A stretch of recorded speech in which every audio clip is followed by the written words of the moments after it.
हमारे रखेंगे स्टार्ट करते हैं गार्डन के ट्यूटोरियल 9 की पार्ट 3 की वीडियो को। इस विषय से देखेंगे कि नेफ्रॉन के मुख्तलिफ पार्ट से गुजरते हुए जो कंसंट्रेशन चेंजेस आती हैं उसकी एक समरी देखते हैं। ठीक है, सबसे पहले आता है प्रॉक्सिमल ट्यूब्यूल। तो नेफ्रॉन में आपको पता है ग्लोमेरुला से बहुत कुछ फिल्टर आउट होकर आता है प्रॉक्सिमल ट्यूब्यूल में। अब जितने इलेक्ट्रोलाइट्स प्रॉक्सिमल ट्यूब्यूल में आते हैं उसमें से ऑलमोस्ट 65% इलेक्ट्रोलाइट्स जो वो यहाँ पे रीअब्सॉर्ब हो जाते हैं। लेकिन टेंशन नहीं लेनी, वाटर भी रीअब्सॉर्ब हो जाता है क्योंकि यहाँ पे आपको पता है एक्वापोर एनवायरन मौजूद होते हैं। Proximal tubule is permeable for water. तो जितने सॉल्यूट्स गए थे, मिसाल के तौर पर 65% इलेक्ट्रोलाइट्स गए हैं तो समझ लो 65% वाटर भी चला जाएगा। यानी कि टोटल सोल्यूशन का जो वॉल्यूम है बहुत थोड़ा हो जाएगा लेकिन कंसंट्रेशन सेम रहेगी। ठीक है, क्योंकि जितने सोल्यूट्स गए उतना वाटर भी चला गया। डन हो गई बात। तो आप देखते हैं कि जो कंसंट्रेशन है वो यहाँ पे सेम रह रही है। अलबत्ता वॉल्यूम देखा जाए तो पहले आपके पास 125 ml था, अब 44 ml रह गया। ठीक है, टोटल वॉल्यूम कम हो गया, कंसंट्रेशन सेम रही। ये तो था प्रॉक्सिमल ट्यूब्यूल। उसके बाद आते हैं डिसेंडिंग लूप ऑफ हेनले में। ये वाला डिसेंडिंग लूप ऑफ हेनले जो आप देख सकते हैं कि मेडुला के मतलब उस पोर्शन में जा रहा होता है, कई दफ़ा वो डिपेंड करता है ना कौन सा नेफ्रॉन है। बार कंसिडर कीजिएगा, यहाँ पे descending limb of loop of Henle में वाटर रीअब्सॉर्ब होता है जबकि सोल्यूट्स वगैरह रीअब्सॉर्ब नहीं होते। तो यहाँ पे जारी बात है किसी भी सोल्यूशन में से अगर आप वाटर निकाल देंगे तो उस सोल्यूशन की कंसंट्रेशन इंक्रीज़ कर जाएगी। तो डिसेंडिंग लिम्ब में आपके पास कंसंट्रेशन इंक्रीज़ करती है। अलबत्ता एक और बात ये में रखिएगा, हमने यहाँ पे पार्ट 2 की वीडियो में यूरिया की रिसाइकलिंग डिस्कस की थी। उसमें हमने कहा था कि जो यूरिया आपके पास कलेक्टिव ट्यूब्यूल से मेडुलरी इंटरस्टिशियम में आता है वो यूरिया इन ट्यूब्यूल्स में जाता है। तो याद रखिएगा डिसेंडिंग लिम्ब में थोड़ा बहुत यूरिया ज़रूर आता है। तो यहाँ पे वाटर की बहुत ज़्यादा रीअब्सॉर्प्शन हो रही है जिसकी वजह से कंसंट्रेशन इंक्रीज़ करेगी, लेकिन थोड़ा बहुत यूरिया एंटर भी होता है। डन हो गई बात। अब यहाँ पे ये आप देख सकते हैं उन्होंने शो किया हुआ है दो तरह के। अच्छा, अब ये जो ग्राफ है ना इसको आपने बड़े अच्छे से समझना है। सारी समरी जो है ना वो इस ग्राफ में एक्सप्लेन की हुई है उन्होंने। इस ग्राफ में आप देख सकते हैं उन्होंने दो तरह के शो किए हुए हैं। जो नीचे वाला ना वो तब होता है जब हमने डाइल्यूट यूनिट बनाना होता है, यानी कि बॉडी में बहुत वाटर है। और ऊपर वाला तब होता है जब बॉडी में वाटर की कमी होती है और हमने कंसनट्रेटेड यूनिट बनाना होता है। ठीक है, तो ये है डिसेंडिंग लिम्ब। अब एक तरफ आप देख सकते हैं या डिसेंडिंग लिम्ब में कंसंट्रेशन बहुत ज़्यादा इंक्रीज़ भी कर सकती है और थोड़ी भी इंक्रीज़ कर सकती है। ये क्या होता है, बेसिकली जब हम कंसंट्रेटेड यूरिन बना रहे होते हैं ना उस सूरत हाल में यूरिया की सिक्रीशन काफ़ी ज़्यादा होती है, वाटर की रीअब्जॉर्प्शन भी ज़्यादा होती है और यूरिया की सिक्रीशन भी ज़्यादा होती है। इसलिए बहुत ज़्यादा ही कंसंट्रेट हो जाता है सोल्यूशन। ये आप देख सकते हैं बहुत ज़्यादा ही कंसंट्रेट होगा सोल्यूशन। ठीक होगी बात। और दूसरी कंडीशन में जब डाइल्यूट यूरिन बन रहा होता है तो डाइल्यूट यूरिन की फॉर्मेशन के दौरान थोड़ा यूरिया आपकी इंटरस्टिशियम में आता है, इंटरस्टिशियम में थोड़ा यूरिया होता है, इसलिए थोड़ा यूरिया आपकी इस लिम्ब में एंटर होता है, यानी कि कंसंट्रेशन उतनी इंक्रीज़ नहीं करती। क्लियर होगी बात यहाँ तक। ये था हमारे पास डिसेंडिंग लूप ऑफ हेनले। फिर आते हैं असेंडिंग की तरफ। सबसे पहले होता है असेंडिंग थिन। ये thin ascending loop of Henle, ये जो thin ascending loop of Henle है ना, यहाँ पे कोई खास एक्टिव ट्रांसपोर्ट भी नहीं है और वाटर के लिए भी ये परमिएबल नहीं है। लेकिन आपको पता है नीचे आते आते चूँकि वाटर बहुत परमिएबल था तो आपको जो सोल्यूशन था वो बहुत कंसंट्रेटेड हो चुका था। जाहिर बात है यहाँ पर जो सोडियम क्लोराइड है वो पैसिव डिफ्यूजन के थ्रू बाहर निकल आएगी क्योंकि कंसंट्रेशन बहुत ज़्यादा इंक्रीज़ कर चुकी हुई है। तो पैसिव डिफ्यूजन के थ्रू सोडियम क्लोराइड बाहर आती है। ठीक होगी बात। उसके अलावा पैसिव डिफ्यूजन के थ्रू यूरिया अंदर आता है। जिस तरह यहाँ पे यूरिया अंदर आता है उसी तरह यहाँ पे भी यूरिया अंदर आता है। और यहाँ पे वाटर के परमिएबिलिटी 0 है और एक्टिव ट्रांसपोर्ट नहीं होनी। ठीक है, बाकी दो तरह की पैसिव ट्रांसपोर्ट हो रही है। सोडियम क्लोराइड पैसिव ट्रांसपोर्ट के थ्रू बाहर जा रहा है और यूरिया पैसिव ट्रांसपोर्ट के थ्रू अंदर आ रहा है। ठीक है, चूंकि सोडियम क्लोराइड पैसिव ट्रांसपोर्ट के थ्रू काफ़ी ज़्यादा बाहर जा रहा है तो अब आपके पास कंसंट्रेशन डिक्रीज़ करना शुरू कर देती है। तो याद देख सकते हैं थोड़ी थोड़ी सी कंसंट्रेशन डिक्रीज़ करना शुरू हो गई है। डन होगी बात। उसके बाद आता है thick ascending loop of Henle. Thick ascending loop of Henle आपके पास एक्टिव ट्रांसपोर्ट के थ्रू सोल्यूट्स को बाहर निकालता है। ओके, अब आप इसमें देख सकते हैं हम चाहे कंसंट्रेटेड यूनिट बनाना चाह रहे हो चाहे डाइल्यूट यूनिट बनाना चाह रहे हो, दोनों कंडीशन में कंसंट्रेशन ऑफ यूनिट बहुत थोड़ी हो जाती है। सबसे पहले देखो जिसमें हम डाइल्यूट यूनिट बना रहे थे, डाइल्यूट यूनिट में तो जाहिर सी बात है यहाँ पे आपके पास मतलब इतनी कंसंट्रेशन हुई थी। अब आपने सोल्यूट्स को एक्टिव ट्रांसपोर्ट के थ्रू बाहर निकालना शुरू कर दिया तो कंसंट्रेशन फॉल कर गई। लेकिन यहाँ पे हम देख सकते हैं बहुत ज़्यादा सोल्यूट्स को निकाला होगा इसीलिए कंसंट्रेशन इतनी फॉल की है ना। ठीक है, तो क्यों क्या वजह बेसिकली असल में होता ही है जब कंसंट्रेटेड यूरिन बनाना होता है ना तो हमने पढ़ा हुआ काउंटर करंट वगैरह में कि ज़्यादा सोल्यूट को एक्टिव ट्रांसपोर्ट करते हैं ताकि ये इंटरस्टिशियम की कंसंट्रेशन ज़्यादा इंक्रीज़ कर सके। ठीक है, आपको पता है ना किडनी की इंटरस्टिशियम को हमने 1200 मिलियोस्मोल तक ले जाना होता है जब कंसंट्रेटेड यूरिन बना रहे होते हैं। तो इसी वजह से ज़्यादा सोल्यूट यहाँ पे एक्टिव ट्रांसपोर्ट के थ्रू बाहर निकलते हैं जब कंसंट्रेटेड यूरिन बनाना होता है। अब बंदा आप सवाल करे यार अगर ज़्यादा सोल्यूट निकाल लोगे तो यूरिन तो डाइल्यूट हो रहा है, क्यों ज़्यादा सोल्यूट निकाल रहे हो? टेंशन ना लो, ज़्यादा सोल्यूट इसलिए निकाल रहे हैं ताकि इंटरस्टिशियम कंसंट्रेटेड हो जाए और अल्टीमेटली हम कलेक्टिंग ड्रग्स में कंसंट्रेट कर लेंगे यूरिन को, इसलिए उसकी टेंशन ना लो। अभी हमने ज़्यादा सोल्यूट को बाहर निकाल दिया तो लूप ऑफ हेनले के एंड में ऑलमोस्ट एक ही जैसी आपके पास डाइल्यूट से यूरिन बन चुका होता है। डाउन के बाद जितनी कंसंट्रेशन में आपके पास वो आया था ना फिल्ट्रेट उससे भी डाइल्यूट हो चुका है अब। ठीक हो गई बात। अलबत्ता एक चीज़ जारी बात है, वॉल्यूम आपको पता है शुरू से लेकर आखिर तक कम होता जा रहा है। एक और चीज़ देखिए, जो आपके पास डिसेंडिंग लिम्ब था ना, उसमें हमारे पास वाटर रीअब्जॉर्ब होता जा रहा था, इसलिए ओवरऑल सोल्यूशन का वॉल्यूम कम होता है। जबकि थिन असेंडिंग लिम्ब हो या थिक असेंडिंग लिम्ब हो, दोनों में वाटर की कोई ट्रांसपोर्ट नहीं है, सिर्फ सोल्यूट्स यहाँ पे पैसिवली रीअब्जॉर्ब हो रहे हैं, यहाँ पे सोल्यूट्स एक्टिवली रीअब्जॉर्ब हो रहे हैं। तो आप देखेंगे कि असेंडिंग लिम्ब में वॉल्यूम चेंज नहीं होती। ये देख सकते हैं आप, डिसेंडिंग लिम्ब में वॉल्यूम आपके पास 44 ml से 25 ml हो गया, इतना थोड़ा हो गया, और आखिर तक लूप ऑफ हैंडले के एंड तक 25 ml ही रहा है। इसका मतलब है असेंडिंग लिम्ब में वॉल्यूम चेंज नहीं आई, क्योंकि यहाँ पे जारी बात है सिर्फ सोल्यूट्स की चेंज होती है, वॉल्यूम वाटर की तो परमेबिलिटी है ही नहीं। गुड हो गई बात। Ascending limb loop of Henle हो गया, थिक असेंडिंग लिम्ब हो गया। उसके बाद आता है अर्ली डिस्टल ट्यूब्यूल। जैसे थिक असेंडिंग लिम्ब में सोल्यूट्स बाहर निकले थे, वाटर बाहर नहीं निकल सकता, वैसे ही अर्ली डिस्टल ट्यूब्यूल में भी सोल्यूट्स बाहर निकलते हैं, वाटर बाहर नहीं निकल सकता। तो जैसे थिन असेंडिंग लिम्ब में डाइल्यूशन हुई थी, उसी तरह से अर्ली डिस्टल ट्यूब्यूल में भी डाइल्यूशन ही होती है, नथिंग डिफिकल्ट। ओके, फिर आता है हमारे पास late distal tubule and cortical collective tubules. अब यहाँ पे आपके पास जो रीअब्जॉर्प्शन ऑफ वाटर है वो डिपेंड करती है ADH पे। अगर ADH ज़्यादा है तो वाटर की रीअब्जॉर्प्शन ज़्यादा होगी, और अगर ADH थोड़ा है तो परमेबिलिटी थोड़ी होगी और वाटर रीअब्जॉर्ब नहीं हो सकेगा। तो अब आप देख सकते हैं यहाँ से ऑनवर्ड्स, जब डाइल्यूट यूनिट बनाना होता है तो ADH बहुत थोड़ा होता है, जिसकी वजह से वाटर नहीं रीअब्जॉर्ब हो पाता, सिर्फ सोल्यूट्स रीअब्जॉर्ब हो रहे हैं और बहुत डाइल्यूट यूरिन बन जाता है। ठीक है, क्वांटिटी अच्छी खासी है यूरिन की, 20 ml यूरिन बन गया, लेकिन बहुत डाइल्यूट है, आप देख सकते हैं। और अगर ADH धड़ाधड़ हुई, हमने पानी को बचाना हुआ, तो फिर ADH वाटर रीअब्जॉर्ब करती जाएगी, बहुत कंसनट्रेटेड यूरिन बन जाएगा और बहुत थोड़ा वॉल्यूम यूरिन बनेगा। देख सकते हैं सिर्फ 0.2 ml ऑफ यूरिन बन रहा है, क्योंकि हमने वाटर बहुत ज़्यादा रीअब्जॉर्ब कर लिया है। ठीक होगी बात। तो कंसनट्रेटेड यूरिन का वॉल्यूम बहुत थोड़ा है, कंसंट्रेशन बहुत ज़्यादा है, इसका वॉल्यूम ज़्यादा है, कंसंट्रेशन थोड़ी। बहुत सिंपल चीज़ हो गई। तो लेट डिस्टल ट्यूब्यूल और कॉर्टिकल कलेक्टिव ट्यूब्यूल में सारी जो आपके पास कंसंट्रेशन है वो डिपेंड कर रही होती है ADH पे, वाटर की रीअब्जॉर्प्शन डिपेंड कर रही होती है ADH पे। ठीक होगी बात। हमने लेट डिस्टल ट्यूब्यूल को भी देख लिया, कॉर्टिकल ट्यूब्यूल को भी देख लिया, इसी तरह मेडुलरी ट्यूब्यूल में भी इसी तरह ये ADH पे ही डिपेंड कर रहा होता है। लेकिन यहाँ पे थोड़ी डिटेल से देखेंगे हम।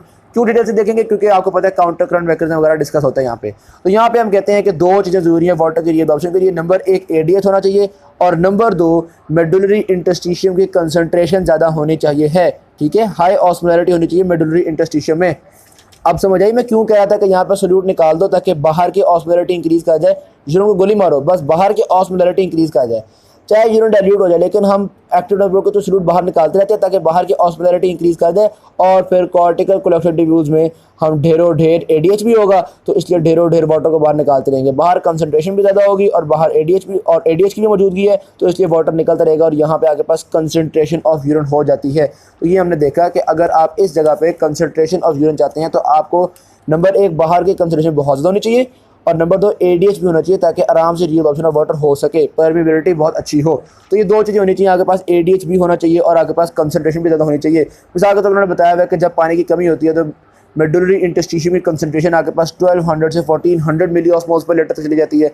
जब इतनी ज़्यादा होती है तो इस कंडीशन में थोड़ा बहुत यूरिया भी आपको पता है एब्जॉर्ब करते हैं, पता है ना, ये हम पहले काउंटर क्राउंड में डिस्कस कर चुके हैं कि यहाँ पे यूरिया भी आपके पास एब्जॉर्ब होता है। ये यूरिया क्यों एब्जॉर्ब कर रहे हैं? ताकि मेडुलरी इंटरस्टिशियम की कंसंट्रेशन ज़्यादा की जा सके। तो यहाँ पे यूरिया भी एब्जॉर्ब होता चला जा रहा है, NaCl भी एब्जॉर्ब होता चला जा रहा है, वाटर बहुत ज़्यादा रीअब्जॉर्ब होगा और अल्टीमेटली आपके पास बहुत ज़्यादा कंसंट्रेटेड यूरिन बन जाएगा इंटरस्टिशियम में। गुड हो गई बात, मतलब इंटरस्टिशियम से जो कलेक्टिव ट्यूब्यूल गुजरी होती है वहाँ पे। गुड हो गई बात। अब हम बता रहे हैं यहाँ पे 2-3 पॉइंट्स हैं, उनको आपने ज़रा गौर में रखना है। नंबर 1, कई दफ़ा होता है कि बॉडी में वाटर की कमी है जिसकी वजह से हम कंसंट्रेटेड यूरिन बना रहे हैं। कंसंट्रेटेड मतलब बहुत ज़्यादा सोल्यूट वाला, लेकिन सोडियम क्लोराइड की भी बॉडी को ज़रूरत है, इसलिए कंसंट्रेटेड यूरिन तो बन रहा है लेकिन उस यूरिन में सोडियम क्लोराइड बहुत थोड़ा है, यानी सोडियम क्लोराइड को हम रीअब्जॉर्ब कर लेते हैं। तो आप पूछेंगे कि यार अगर सोडियम क्लोराइड रीअब्जॉर्ब कर लिया तो फिर यूरिन कंसंट्रेटेड कैसे हो गया? यूरिन दूसरे सोल्यूट्स की वजह से कंसंट्रेटेड होता है, इस तरह के यूरिया हो गया या इस तरह के दूसरे सोल्यूट्स हो गए, दूसरे सोल्यूट्स की वजह से कंसंट्रेटेड होता है। हम अपने NaCl को बचा लेते हैं। ज़रूरी नहीं है कि जब भी कंसंट्रेटेड यूरिन बनाना होगा तो NaCl को ज़ाया करना है, NaCl बॉडी की रिक्वायरमेंट के मुताबिक हम बचा सकते हैं, पहली बात। दूसरी बात, कई दफ़ा होता है पानी बहुत पिया हुआ जिसकी वजह से यूरिन बहुत ज़्यादा बना रहे हैं आप, ठीक है, लेकिन दोबारा NaCl को प्रिजर्व करना है, तो ऐसा भी हो सकता है कि हम NaCl को बचा लें और यूरिन ज़्यादा बनाएं, क्योंकि इसमें आपको पता है मुख्तलिफ हार्मोन होते हैं, जिस तरह के ये एल्डोस्टेरोन वगैरह हो गया जिसमें हम सोडियम को रीअब्जॉर्ब कर लेते हैं, अलबत्ता यूरिन बहुत ज़्यादा बन जाता है। तो सोडियम आपको मतलब ओवरऑल पता ही चलेगा कि सोडियम की एक्सक्रीशन और वाटर की एक्सक्रीशन इंडिपेंडेंट है, ये एक दूसरे पर डिपेंड नहीं करते कि भाई ज़्यादा पानी निकल रहा है तो सोडियम को भी निकलना पड़ेगा, नहीं जी नहीं। अगर सोडियम को बचाना है तो हम सोडियम को बचा लेंगे, पानी को फिर भी निकाल सकते हैं हम, ठीक है बात। तो इन दोनों की जो एक्सक्रीशन है ये एक दूसरे से इंडिपेंडेंट होती है। और तीसरी बात तो यहाँ पे बता रहे हैं ऑब्लिगेटरी यूनिट वॉल्यूम, कि एक हद तक मतलब अगर आप चाहते हैं कि 300 मिली ऑस्मोल सोल्यूट को निकालें हैं तो इतना सोल्यूट निकालने के लिए एक मिनिमम वॉल्यूम ऑफ वाटर होगा कि इतना वाटर तो निकालना पड़ेगा ही पड़ेगा। मिसाल के तौर पर मैं कहता हूँ कि अगर आपने 600 मिली ऑस्मोल सोल्यूट निकालना है तो कम से कम आधा लीटर यूरिन तो बनाना ही पड़ेगा, ठीक होगी बात। तो ये तो ऑब्लिगेटरी वॉल्यूम आप पहले भी डिस्कस कर चुके हैं, इसमें कोई ऐसी डिफिकल्ट चीज़ नहीं है। अच्छा जी, अब आती है क्लियरेंस। पार्ट 2 के वीडियो में मेरा ख्याल है या शायद चैप्टर 28 के एंड में डिस्कस किया था क्लियरेंस का कॉन्सेप्ट। वहाँ पर हमने क्या कहा था कि हम चेक करते हैं यूरिन में जितना सोल्यूट निकल रहा है 1 मिनट में, हम कहते हैं इतना सोल्यूट कितने प्लाज्मा में था। मिसाल के तौर पे 2 ग्राम्स ऑफ सोडियम निकल रहा है 1 मिनट में, तो हम चेक करते हैं प्लाज्मा में सोडियम की कंसनट्रेशन क्या है। मसलन अगर प्लाज्मा में कंसनट्रेशन हुई 1 ग्राम सोडियम पर लीटर, तो यहाँ पे 2 ग्राम निकल रहा है, हम कहेंगे इसका मतलब है 2 लीटर ऑफ प्लाज्मा क्लियर हो गया है। तो ये थी हमने डिस्कस की थी क्लियरेंस, लेकिन तब क्लियरेंस डिस्कस की थी किसी एक इलेक्ट्रोलाइट के मामले में। हमने कहा था मिसाल के तौर पे clearance of sodium is equals to urine concentration of sodium multiplied by urine flow rate divided by plasma concentration of sodium. हमने किसी एक सोल्यूट की क्लियरेंस डिस्कस की थी। ऐसी बात ही है ना, यहाँ पे हम डिस्कस करने लगे हैं clearance of all the solutes, blood में मौजूद तमाम सोल्यूट्स, ठीक है। तो ऑस्मोलैरिटी के डिस्कस करने लगे हैं। तो यहाँ का फॉर्मूला होगा clearance of all the solutes is equals to urine concentration of all the solutes multiplied by urine flow rate divided by plasma concentration of all the solutes. यहाँ पे हम टोटल सोल्यूट्स को डिस्कस कर रहे हैं, ठीक होगी बात। क्लियरेंस अगर किसी को भूल गई है तो मैं एक दफ़ा दोबारा क्लियरेंस की डेफिनेशन आपको बता देता हूँ। ये देखें, the renal clearance of a substance is the volume of plasma that is completely cleared of the substance by the kidney per unit time. यानी किडनी ने कितना सोल्यूट निकाला है, जितना भी सोल्यूट निकाला है हम चेक करते हैं कि ये सोल्यूट कितने प्लाज्मा में होता है, तो उससे हमें पता चलता है कि इतना प्लाज्मा क्लियर हो गया। मिसाल के तौर पे 100 मिलीग्राम सोल्यूट निकाला है, हमें पता चला 100 मिलीग्राम सोल्यूट 2 लीटर प्लाज्मा में होता था, तो हम कहते हैं हमने 2 लीटर प्लाज्मा क्लियर कर दिया। ये होती है हमारे पास क्लियरेंस, ठीक है। लेकिन यहाँ पे किसी एक सब्सटेंस की क्लियरेंस डिस्कस कर रहे थे, अब हम टोटल सारे सोल्यूट्स को डिस्कस कर रहे हैं, ठीक है। जो ऑस्मोलैरिटी कॉज करने वाले सोल्यूट्स हैं उन सबका हम जिक्र कर रहे हैं। एक तो बात है को ये क्लियर हो गई। के तौर पर मैं आपसे बताता हूँ कि हमारे ब्लड के अंदर कंसनट्रेशन होती है 300 मिली ऑस्मोल्स पर लीटर, ठीक है, या 300 मिली ऑस्मोल्स पर लीटर को आप कह सकते हैं 0.3 मिली ऑस्मोल पर मिलीलीटर, ठीक है। लीटर से मिलीलीटर किया ना, इसलिए 0.3। अच्छा, अब मुझे पता चल गया ब्लड में 0.3 मिली ऑस्मोल्स पर लीटर होता है, और जो यूरिन है वो कितना प्रोड्यूस हो रहा है जी, 1 मिनट में 1 ml यूरिन प्रोड्यूस हो रहा है। ये तो हमारे पास हो गया यूरिन का फ्लो रेट। मैं आपसे पूछता हूँ यूरिन में क्या कंसंट्रेशन है सोल्यूट की या सारे सोल्यूट्स की। आप कहते हैं यूरिन में 0.6 मिली ऑस्मोल आते हैं हर ml में। अच्छा चलो, ये मुझे कंसंट्रेशन पता चल गई यूरिन में। अब मैं एक बात कहता हूँ, देखो हर मिनट में 1 ml यूरिन बन रहा है, हर ml ऑफ यूरिन में 0.6 मिली ऑस्मोल सोल्यूट है, यानी कि 1 मिनट में 0.6 मिली ऑस्मोल सोल्यूट निकल रहा है। सही होगी बात। अब मुझे बताओ ब्लड में कितना सोल्यूट था, 0.3 मिली ऑस्मोल सोल्यूट था 1 ml में, तो यहाँ पे 0.6 मिली ऑस्मोल निकल रहा है। इसका मतलब है 2 ml ब्लड में जितना सोल्यूट आता है उतना सोल्यूट क्लियर हो गया। तो यहाँ पे क्लियरेंस होगी आपके पास 2 ml पर मिनट। यहाँ तो बात क्लियर होगी, क्लियरेंस वाली बात आपको समझ में आ चुकी हुई है। अब देखते हैं हम फ्री वाटर क्लियरेंस क्या होती है। लो जी, यहाँ पे ना हम जो यूरिन फ्लो रेट है उसको रिलेट करेंगे क्लियरेंस से। क्या मिसाल के तौर पे मुझे एक बंदा बताता है कि जी हमारे पास क्लियरेंस है 10 ml। 10 ml क्लियरेंस का मतलब ये है कि 10 ml प्लाज्मा में जितना सोल्यूट आता है उतना सोल्यूट हमने 1 मिनट में निकाल दिया है। मिसाल के तौर पर 10 ml प्लाज्मा में सोल्यूट आता है X, ठीक है, तो इतना सोल्यूट हम 1 मिनट में निकाल रहे हैं। मैं पूछता हूँ कि 10 ml क्लियरेंस के लिए, यानी 10 ml प्लाज्मा को क्लियर करने के लिए आपने कितना यूरिन फॉर्म किया है। वो कहते हैं हमने 15 ml यूरिन फॉर्म किया है। वही मैं कहता हूँ यार इतना ज़्यादा यूरिन फॉर्म कर दिया, यानी कि 10 ml ब्लड को क्लियर किया और आपने 15 ml यूरिन निकाल दिया। तो नेचुरल सी बात है यूरिन की कंसंट्रेशन ब्लड से भी डाइल्यूट है। ये बात समझ में आ गई है। मैं दूसरी तरफ अगर वो मुझे बताता कि 10 ml प्लाज्मा को क्लियर करने के लिए, यानी इतने सोल्यूट को निकालने के लिए 7 ml यूरिन बनाया है, तो मैं कहता इसका मतलब है आप लोगों ने कंसनट्रेटेड यूरिन बनाया है, ब्लड से ज़्यादा कंसनट्रेटेड बनाया, क्योंकि अगर पानी थोड़ा होगा तो आपने निकालना होगा, नेचुरल सी बात है। इस केस में पानी एक्स्ट्रा निकाला है हमने, ठीक। कितना एक्स्ट्रा पानी निकाला है, कितना पानी है जो आपने ब्लड कंसनट्रेशन भी ज़्यादा डाल दिया इसमें, तो हम कहेंगे अगर वो निकालना है तो सिंपल सी बात है, ये यूरिन फ्लो रेट है और ये क्लियरेंस है, तो urine flow rate minus clearance करके चेक कर लो, तो हम कहेंगे जी 15 - 10 तो नए वाली 5 ml आपने फालतू का निकाला है, 5 ml वो निकाला है जो ब्लड की जो कंसनट्रेशन है उससे भी ज़्यादा डाइल्यूट कर रहा है यूरिन को, ठीक है। तो ये जो 5 ml है इसको हम कहते हैं फ्री वाटर क्लियरेंस। तो free water clearance is defined as urine flow rate minus the total clearance. यहाँ से बात क्लियर हो गई आपको? अच्छा, इसको आप फ्री वाटर क्लियरेंस या क्लियरेंस ऑफ H2O ऐसे भी कह सकते हैं। तो clearance of H2O is equal to urine flow rate minus clearance of solutes. Okay, यहाँ तक तो बात हमें समझ में आ गई। अब एक और चीज़ देखिएगा, इस केस में फ्री वाटर क्लियरेंस क्या होगी? इस केस में तो आपके पास यूरिन थोड़ा बन रहा है, तो इसमें अगर आपने यूरिन को माइनस किया तो आपके पास आंसर आएगा -3, ठीक है। तो जब भी फ्री वाटर क्लियरेंस नेगेटिव आती है इसका मतलब होता है यूरिन आपके पास ज़्यादा कंसनट्रेटेड है as compare to the blood, urine ज़्यादा कंसनट्रेटेड है as compare to the blood. और जब भी फ्री वाटर क्लियरेंस पॉजिटिव आती है तो इसका मतलब होता है यूरिन डाइल्यूट है एज़ कम्पेयर टू ब्लड। तो पॉजिटिव फ्री वाटर क्लियरेंस का मतलब है यूरिन आपके पास डाइल्यूट है as compare to blood. Negative free water clearance का मतलब है यूरिन आपके पास कंसनट्रेटेड है एज़ कम्पेयर टू ब्लड। कह सकते हैं पॉजिटिव फ्री वाटर क्लियरेंस का मतलब है कि डाइल्यूट यूरिन बन रहा है, इसका मतलब है किडनीज वाटर को निकालना चाह रही हैं। और नेगेटिव फ्री वाटर क्लियरेंस का मतलब है कि कंसनट्रेटेड यूरिन मतलब बन रहा है, इसका मतलब है किडनीज वाटर को प्रिजर्व करना चाह रही है, बचाना चाह रही है, रीअब्जॉर्ब करना चाह रही है। ठीक है, ये बात लेके थी आगे पास यहाँ तक। तो करने लगे हम disorders of urine concentrating ability, यानी ऐसे डिसऑर्डर जिसमें हम यूरिन को कंसंट्रेट प्रॉपर तरीके से नहीं कर पाते। क्या क्या हो सकते हैं? Number 1, inappropriate secretion of ADH। ADH ना काफ़ी बन रही है, वो ADH जो कि वाटर को रीअब्जॉर्ब करवाती थी और यूरिन को कंसंट्रेट करवाती थी, वो ADH ना काफ़ी बन रही है, इसलिए हम कंसंट्रेट नहीं कर पा रहे, पहली बात। दूसरी बात, ADH तो बन रही है लेकिन आपकी किडनीज उस ADH को रिस्पॉन्ड नहीं कर रही। तो ये लिखा हुआ है आपके पास inability to respond to ADH। ADH बन रही है लेकिन हम ADH की बात नहीं मान पा रहे, ADH के मुताबिक किडनीज वाटर की रीअब्जॉर्प्शन नहीं कर पा रही। और तीसरी बात ये हो सकती है कि ADH तो आ रहा है, हमने परमिएबिलिटी भी इंक्रीज़ कर दी है, लेकिन हमारे पास काउंटर करंट मैकेनिज्म इतना सही से काम नहीं कर रहा, जो मेडुलरी इंटरस्टिशियम की कंसंट्रेशन है वो इतनी इंक्रीज़ नहीं कर सकी। अगर आपके पास इस इंटरस्टिशियम की कंसंट्रेशन ज़्यादा ना हुई तो वाटर की परमिएबिलिटी होने के बावजूद भी थोड़ा बहुत वाटर बाहर आएगा, ज़्यादा वाटर बाहर नहीं आएगा और हम ज़्यादा कंसंट्रेशन नहीं कर सकेंगे। तो कंसंट्रेटिंग एबिलिटी के ख़राब होने की 3 वजह हो सकती है। नंबर 1, ADH बन ही नहीं पा रहा।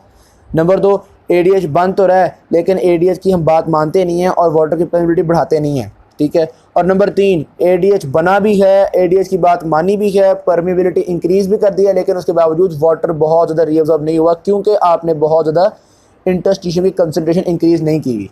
क्लियर हो गई बात? काउंटर करंट मल्टीप्लायर मैकेनिज्म आपका सही से काम नहीं कर रहा। तो ये 3 तरह की खराबियाँ होती हैं। अब इन खराबियों को देखते हैं फर्दर, ये खराबियाँ क्यों होती हैं। मसलन ADH कम क्यों बनता है? सीधी सी बात है, ये ADH हमारे पोस्टीरियर पिट्यूटरी में बन रहा होता है। अगर कोई हेड इंजरीज हो जाए तो हो सकता है ADH कम बने, इन्फेक्शंस हो जाएं तो हो सकता है ADH कम बने, और कई दफ़ा पैदाइशी तौर पे मसला होता है, यानी कंजेनिटल प्रॉब्लम्स की वजह से भी ADH कम बनता है।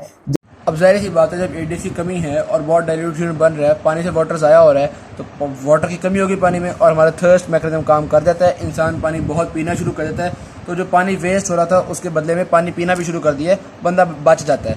लेकिन अगर बंदे ने कम पिया, बहुत ख़तरनाक हो सकता है, बंदा स्वेयर डिहाइड्रेशन की तरफ जा सकता है। डन हो के बाद इलाज क्या है भाई? ADH नहीं बन रहा तो हम ADH जैसा कुछ और दे देते हैं, जिस तरह मिसाल के तौर पे ये डेस्मोप्रेसिन होते हैं, ये भी हमारे पास V2 रिसेप्टर्स को एक्टिवेट करते हैं और जाकर वाटर की परमिएबिलिटी इंक्रीज़ कर लेते हैं। यानी ADH वाटर की परमिएबिलिटी इंक्रीज़ करता है, अगर ADH नहीं बन रहा हम डेस्मोप्रेसिन डाल लेते हैं, ये भी वाटर की परमिएबिलिटी बढ़ा लेता है। लो जी, मसला हल हो गया। ठीक है जी, तो पहला problem failure to produce ADH, उसकी डिटेल हमने देख ली। दूसरा प्रॉब्लम हमने कहा था ये भी होता है कि ADH प्रोड्यूस तो हो रहा है लेकिन किडनी से उस ADH के मुताबिक काम नहीं कर रही।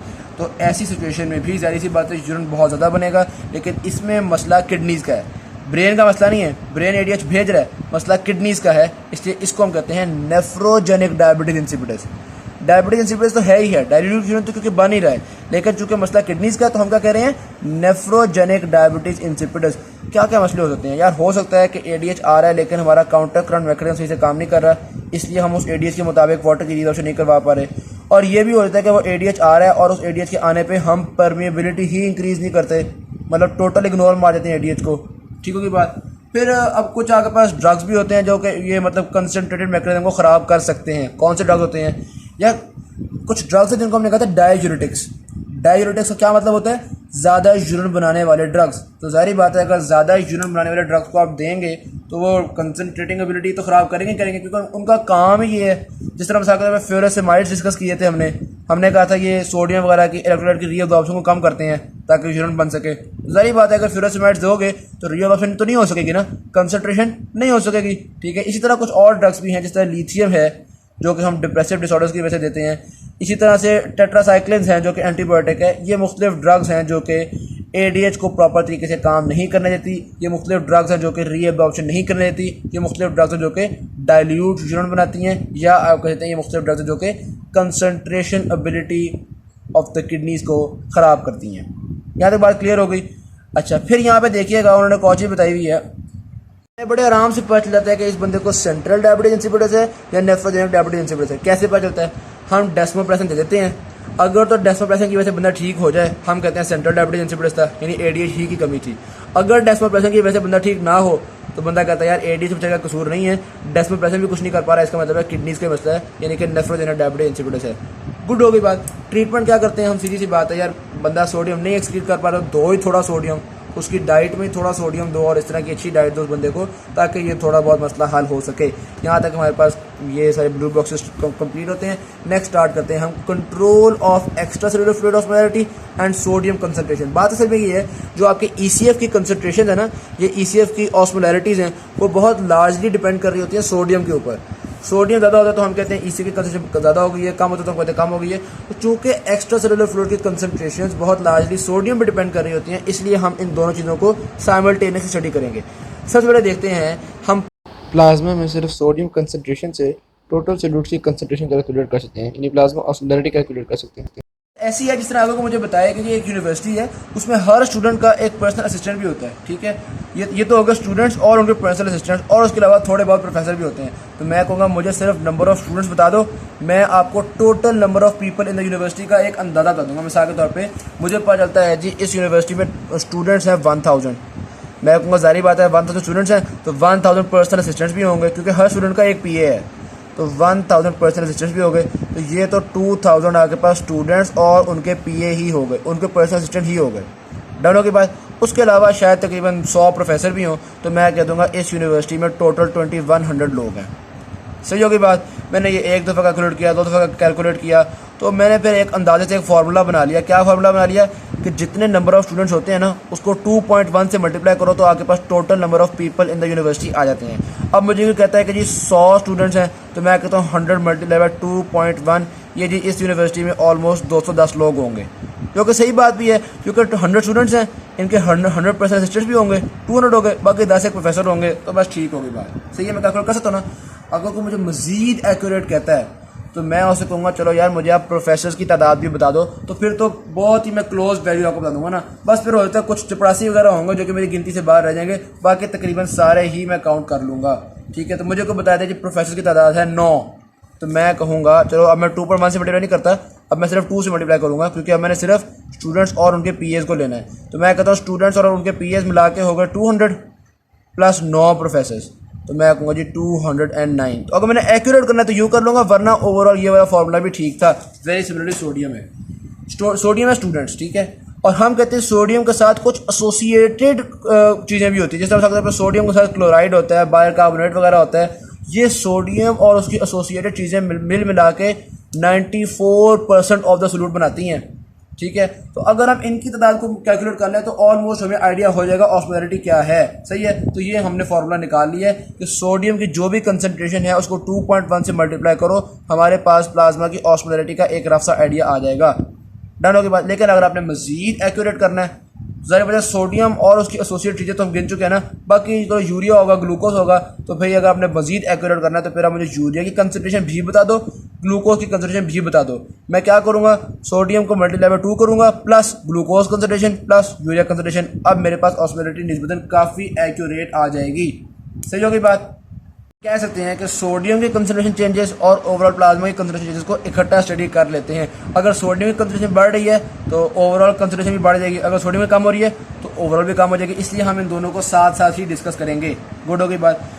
सोडियम की और वाटर की कंसंट्रेशन को चेंज करने के लिए मेनली दो तरह के मैकेनिज्म हैं आपके पास। Number 1 osmoreceptor ADH system, और नंबर 2 आता है थर्स्ट मैकेनिज्म। इस पार्ट की वीडियो में इंशाल्लाह हम ऑस्मोरिसेप्टर एडीएच फीडबैक सिस्टम को स्टडी करेंगे।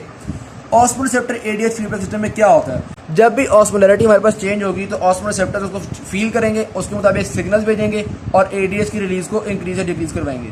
और फिर एडीएच क्या करता है? वाटर की रीअब्जॉर्प्शन को इंक्रीज या डिक्रीज कर लेता है, जिसके मुताबिक फिर ऑस्मोलैरिटी मेंटेन हो जाती है। ठीक है, सबसे पहले हम डिस्कस करते हैं ये ऑस्मोरिसेप्टर्स किस तरह के सेल होते हैं, थोड़ी सी अब हम डिटेल देखते हैं। ठीक है, तो एक बात तो हमें पता है, अगर एक सेल को आप रख दो जी फुल टाइम कंसनट्रेटेड सोल्यूशन में, इर्द गिर्द बहुत कंसनट्रेटेड सोल्यूशन है, तो ज़ाहिर बात है जो वाटर है वो इस सेल में से बाहर निकलेगा और ये सेल कर जाएगा श्रिंक। तो हाई ऑस्मोलैरिटी में ये सेल श्रिंक कर जाता है। और अगर इसको आप रख दो डाइल्यूट सोल्यूशन में, तो ज़ाहिर बात है डाइल्यूट सोल्यूशन में रखोगे तो इर्द गिर्द वाटर इसके अंदर आएगा और ये कर जाएगा स्वेल।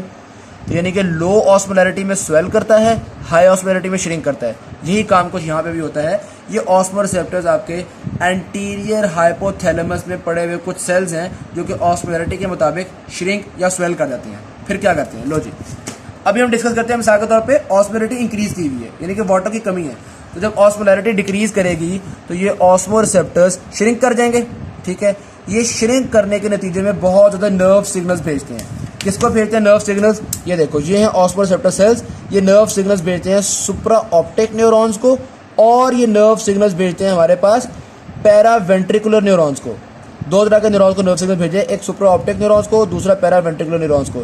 ये सुप्रा ऑप्टिक और पैरा वेंट्रिकुलर न्यूरॉन्स जाते हैं पोस्टीरियर पिट्यूटरी में और पोस्टीरियर पिट्यूटरी में एडीएच की सिक्रीशन करवाते हैं। जब एडीएच की सिक्रीशन होगी तो फिर ये एडीएच आकर ब्लड में ऐड हो गया, ये ब्लड से होता होता आपके नेफ्रॉन में जाएगा और वहाँ जाके वाटर की रीअब्जॉर्प्शन को इंक्रीज करेगा। वाटर की रीअब्जॉर्प्शन इंक्रीज होगी तो ऑस्मोलैरिटी नॉर्मल हो जाएगी। ऑस्मोलैरिटी नॉर्मल होगी तो ये ऑस्मोरिसेप्टर्स मजीद श्रिंक नहीं रहेंगे और सारा कुछ नॉर्मल हो गया। डन की बात। अच्छा थोड़ा सा ना मैं आपको नर्वस सिस्टम के बारे में एक चीज़ बता दूँ। यहाँ पे आप देख रहे हैं ये एक न्यूरॉन है सुप्रा ऑप्टिक न्यूरॉन। आगे जाकर हम डिस्कस करेंगे सुप्रा ऑप्टिक न्यूक्लियाई भी कहते हैं इसको और प्री वेंट्रिकुलर न्यूक्लियाई भी कहते हैं। बेसिकली बात ये है, जिस तरह हम पेरिफेरल नर्वस सिस्टम में कहते हैं जहाँ पे सेल बॉडीज जमा हुई हो ना, उनको हम कहते हैं गैंग्लियन।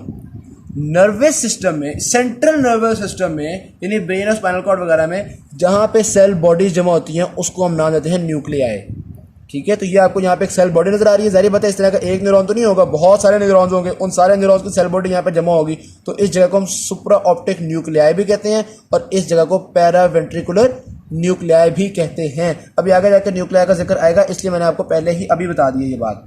डानो की बात। अब एडीएच की फॉर्मेशन सिक्रीशन वगैरह किस तरह होती है, सिंपल सी बात, ये जो आपके पास बड़े बड़े न्यूरॉन्स होते हैं सुप्रा ऑप्टिक न्यूरॉन और पैरा वेंट्रिकुलर न्यूरॉन, इनकी सेल बॉडीज़ में आपके पास एडीएच फॉर्म होती है, यहाँ पे सिंथेसिस होती है और फिर एडीएच फॉर्म होकर यहाँ से आ जाती है नीचे आपके एक्सॉन टर्मिनल में। ठीक है, जब कुछ स्टिमुलस वगैरह मिलता है तो यहाँ पे एडीएच रिलीज हो जाती है। एडीएच रिलीज होकर पोस्टीरियर पिट्यूटरी में रिलीज हो जाती है ना, और रिलीज होकर आपके पास ब्लड में रिलीज काम कर देती है। ये जगह जो है ना, ये है आपके पास हाइपोथैलेमस। तो याद रखिएगा इन न्यूरॉन्स की जो सेल बॉडीज़ हैं या सेल बॉडी का कलेक्शन जिसको आप कहते हैं सुप्रा ऑप्टिक न्यूक्लियाई, वो आपके पास हाइपोथैलेमस में है और इनकी दुम नीचे एक्सॉन टर्मिनल जो है वो आपके पास पोस्टीरियर पिट्यूटरी लोब में है।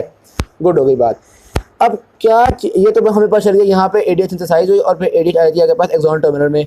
अब जब भी हमने एडीएच की रिलीज को इंक्रीज करना होता है, हम इन न्यूरॉन्स को स्टिमुलेट करते हैं ताकि एक्शन पोटेंशियल आए, एक्शन पोटेंशियल पहुंचे एक्सॉन टर्मिनल तक। जब एक्सॉन टर्मिनल तक एक्शन पोटेंशियल पहुंचे तो यहाँ पे कैल्शियम गेट्स खुलेंगे।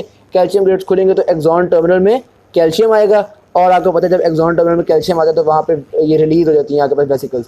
तो जो एडीएच वगैरह था वो रिलीज हो जाएगा। सही बात है, एडीएच रिलीज होगा तो आपके पास ब्लड में एडीएच चला जाएगा। तो यानी कि इन न्यूरॉन्स को स्टिमुलेट करने से एडीएच रिलीज होती है। कौन कौन सी चीज़ें हैं जो कि इन न्यूरॉन्स को स्टिमुलेट करती हैं, अब वो हमें डिस्कस करना है। नंबर 1, ये ऑस्मोरिसेप्टर्स। ऑस्मोरिसेप्टर्स आपको पता है श्रिंक हो जाते हैं या स्वेल कर जाते हैं, उसके मुताबिक सिग्नल्स भेजते हैं और इनके सिग्नल्स के मुताबिक एडीएच रिलीज हो जाता है। नंबर 1 चीज़ तो ये हो गई। नंबर 2 ज़रा समझिएगा, ज़रा कॉम्प्लेक्स है ये। Anteroventral region of the third ventricle, ये वेंट्रिकल्स आप third ventricle, fourth ventricle, neuroanatomy वगैरह डिस्कस करेंगे ना, वहाँ पर चलेगा। अभी बहुत डिटेल हो जाएगा अगर मैं आपको समझाऊँ थर्ड वेंट्रिकल क्या होता है। अभी बस आपने थोड़ा सा ना यहाँ पे रट्टा मारना है, ठीक है। Anteroventral region of the third ventricle, जिसको AV3V भी कहते हैं। यहाँ पे आपके पास ऊपर एक ऑर्गन होता है जिसको आप कहते हैं सब फॉर्निकल ऑर्गन, समझ लो ये आ गया आपके पास सब फॉर्निकल ऑर्गन। नीचे एक और ऑर्गन होता है जिसको आप नाम देते हैं ऑर्गेनम वैस्कुलोजम, ठीक है। ये हो गया सब फॉर्निकल ऑर्गन, ये हो गया ऑर्गेनम वैस्कुलोजम, समझ लेना। और दरमियान में होता है आपके पास मीडियन प्री ऑप्टिक न्यूक्लियस। ये आ गया आपके पास मीडियन प्री ऑप्टिक न्यूक्लियस, ठीक है।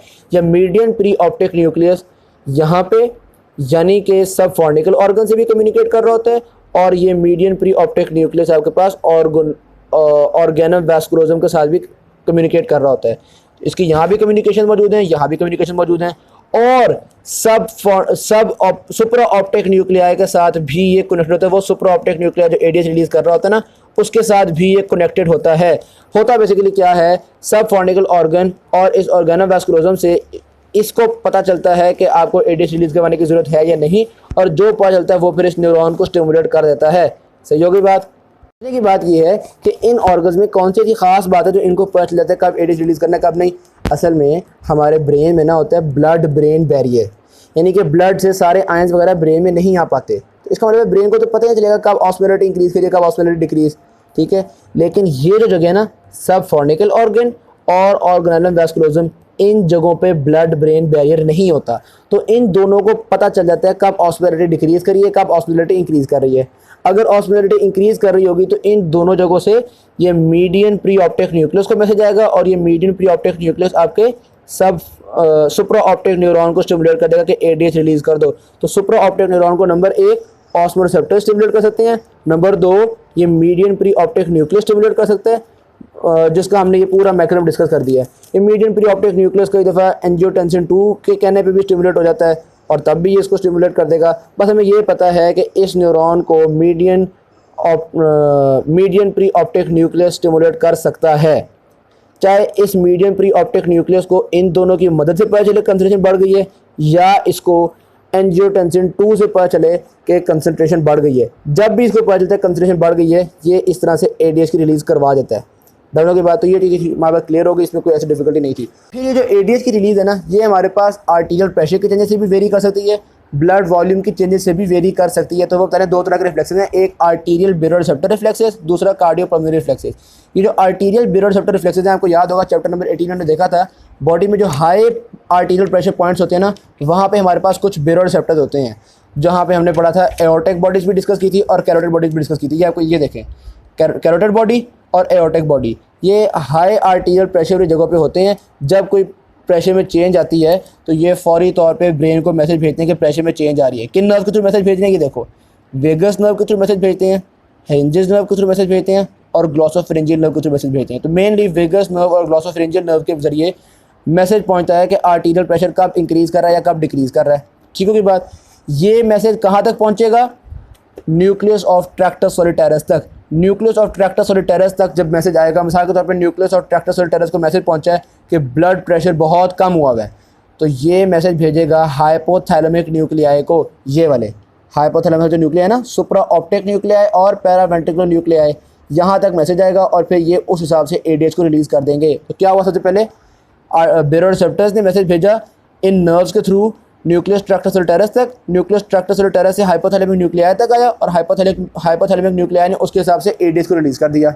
गुड हो गई बात। ये तो हमने देखा आर्टीरियल प्रेशर की चेंजेस से किस तरह से फ़र्क पड़ता है। नंबर 2, ब्लड वॉल्यूम के चेंजेस से कैसे फ़र्क पड़ता है, जिसको हम कार्डियोपल्मोनरी रिफ्लेक्सेस भी कहते हैं। देखो पहले जो हमने बेरोरिसेप्टर डिस्कस किए ना, वो हाई प्रेशर रीजन्स पे किए हैं, aortic bodies, carotid bodies, arteries है ना जहाँ पे हाई प्रेशर होता है। कुछ बेरोरिसेप्टर्स लो प्रेशर रीजन्स में होते हैं, जिस तरह हार्ट के एट्रियम वगैरह हो गए। क्यों जी, क्योंकि जब ब्लड का वॉल्यूम बढ़ता है ना, तो ब्लड के वॉल्यूम बढ़ने से लो प्रेशर रीजन्स में भी आर्टीरियल प्रेशर बढ़ जाता है। यानी जो रीजन्स नॉर्मली लो प्रेशर वाले होते हैं वहाँ भी आर्टीरियल प्रेशर बढ़ जाता है। तो अगर लो प्रेशर रीजन्स में आर्टीरियल प्रेशर बढ़े, हमें पता चल जाता है भाई ब्लड वॉल्यूम इंक्रीज़ किया है। ठीक है, जब ब्लड वॉल्यूम इंक्रीज़ करने के उसी तरह से सिग्नल्स आएंगे, उसी तरह न्यूक्लियस ट्रैक्टस सॉलिटैरिस तक उसी तरह से एडीएच रिलीज होगा। वो सारा कुछ सेम है, बस दो तरह के आपके पास रिसेप्टर्स होते हैं, एक लो प्रेशर रीजन में जो कि ब्लड वॉल्यूम को इंडिकेट करते हैं, एक हाई प्रेशर रीजन में जो कि आर्टीरियल प्रेशर को इंडिकेट करते हैं। क्लियर होगी बात। तो दोनों तरह की चीज़ें कर सकती हैं, ब्लड वॉल्यूम और प्रेशर वगैरह भी रेगुलेट कर सकते हैं, और दूसरी तरफ आपके पास ये जो आपके पास ऑस्मोरिसेप्टर्स ऑस्मोलैरिटी को चेक करने वाले हैं, ये भी रेगुलेट कर सकते हैं। इन दोनों में से कौन ज़्यादा अच्छे तरीके से रेगुलेट करता है एडीएच को? भाईजान ऑस्मोलैरिटी ज़्यादा अच्छे तरीके से रेगुलेट करती है। हम ऑस्मोलैरिटी की ज़्यादा बात मानते हैं, इस ग्राफ से हमें ये बात जाहिर होती है। ये देखो जी, अगर ऑस्मोलैरिटी 5% इंक्रीज़ करे तो आप देख सकते हैं बहुत ज़्यादा आपके पास एडीएच इंक्रीज़ कर गया है। ठीक है, और अगर ये वॉल्यूम वाला चक्कर 5% तक इंक्रीज़ करे तो आपके पास बहुत थोड़ा ADH में इजाफा आता है, ADH को इतना खास फ़र्क नहीं पड़ता। तो जो डेली चेंजेस होती हैं, जो छोटी मोटी चेंजेस होती हैं, उसमें आपके पास ऑस्मोलैरिटी बहुत इफेक्टिव है। अलबत्ता अगर कोई लार्ज चेंज हो तो फिर लार्ज चेंजेस में आपके पास बेरोरिसेप्टर बहुत ज़्यादा इफेक्टिव हो जाता है, क्योंकि ADH को इतना ऊपर ले जाना जो है ना वो तभी होता है अगर बेरोरिसेप्टर रिफ्लेक्सेस बहुत ज़्यादा। तो यानी कि अगर एक बंदे की थोड़ी बहुत ऑस्मोलैरिटी चेंज कर रही है तो उसमें आपके पास ऑस्मोलैरिटी ज़्यादा बड़ा रोल प्ले करेगी। लेकिन अगर किसी बंदे का कोई बहुत ज़्यादा ब्लड लॉस हो गया है, कोई इस तरह की इमरजेंसी सिचुएशन है, तो फिर वहाँ पे ADH को मेंटेन करने में आपके ब्लड वॉल्यूम ज़्यादा अहम रोल प्ले करती हैं। नॉर्मल रूटीन में ऑस्मोलैरिटी ज़्यादा अहम रोल प्ले करती है। क्लियर होगी बात? तो ऑस्मोलैरिटी रोल प्ले करती है, ब्लड वॉल्यूम और आर्टीरियल प्रेशर रोल प्ले करते हैं। उसके अलावा कुछ और चीज़ें भी हैं, जिस तरह मिसाल के तौर पे कुछ ड्रग्स होते हैं वो ADH की सिक्रीशन को बढ़ा सकते हैं, कि निकोटीन बढ़ा देती है, मॉर्फिन बढ़ा देती है। कुछ चीज़ें कम करती हैं, मसलन अल्कोहल, ये ADH को कम कर देती है। इसीलिए जो लोग अल्कोहल पीते हैं ना उनमें ADH कम होती है, ज़्यादा यूरिन बनना शुरू हो जाता है। ठीक है बात? तो अल्कोहल की वजह से डायूरेसिस यानी यूरिन फॉर्मेशन स्टार्ट हो जाती है, ज़ाहिर सी बात। फिर नोज़िया जब होता है ना तो हम कहते हैं यार वॉमिटिंग हो सकती है, बंदे को पानी की कमी हो जाएगी, इसलिए ADH रिलीज़ कर दो ताकि बॉडी पानी को रीअब्सॉर्ब करना शुरू कर दे। तो नोज़िया भी ADH सिक्रीशन को इंक्रीज़ करता है। ADH secretion can be regulated by osmolarity with the help of osmoreceptors or AV3V region. It can be regulated by arterial pressure and blood volume. It can be regulated by nausea and drugs. It can be regulated by alcohol. ये सारी चीज़ें आपके ADH की secretion को regulate कर सकती हैं। Thank you very much. यहाँ तक हमारे पास थी पार्ट 3 की वीडियो, इसके बाद पार्ट 4 की वीडियो डिस्कस करेंगे। अल्लाह हाफ़िज़।